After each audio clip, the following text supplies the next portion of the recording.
Arestado sa magkaiwalay na operasyon ng otoridad sa Pasig at maging sa lungsod ng Muntinlupa ang 10 sospek na nagbebenta umano ng signal jammer at SIM card modem. Babala ngayon ng otoridad, delikadong mapasakamay ng mga masasamang loob ang naturang aparato na maaring gamitin sa darating na halalan. Report mula kay Mar Gabriel.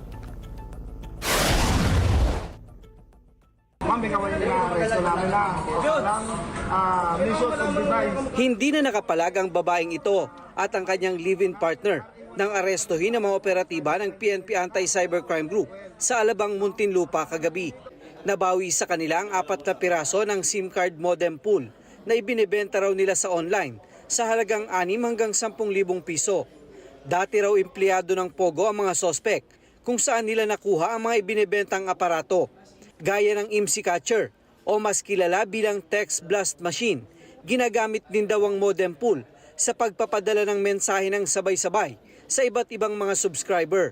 Ito ay pagka napa sa kamay ng mga scammers ay pwede siya magamit to text blast at magpadala ng iba-ibang link para yung mga unsuspecting mga kababayan natin ay pwedeng makapag-click doon sa link at makapagbigay ng mga details, informations relating to their identity, pwede rin yung mga bank accounts nila.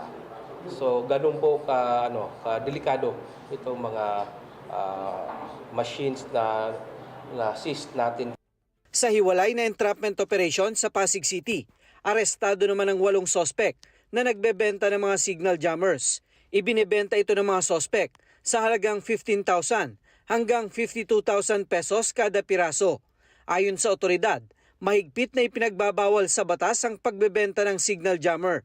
Bagaman nakakatulong daw ito sa security sector, lalo sa malalaking aktibidad, maaari din daw itong magamit ng masasamang loob sa panggugulo, lalo na ngayong papalapit na eleksyon. Bukod sa pag-disrupt ng signal, kaya daw nitong antalain ang transmission ng vote counting machine. Maganda ang purpose niya pagka nandoon sa magandang kamay. Hindi rin maganda pa magamit ito ng mga lalo na yung mga kriminal, mga syndicates merong masasamang balak. Nakakulong na sa tanggapan ng PNP Anti-Cybercrime Group ang mga sospek. Nahaharap sila sa kasong misuse of device sa ilalim ng Cybercrime Prevention Act of 2012 at ang paglabag sa NTC Law. Mar Gabriel, para sa Mata ng Agila. Matatag, matapang, matapat.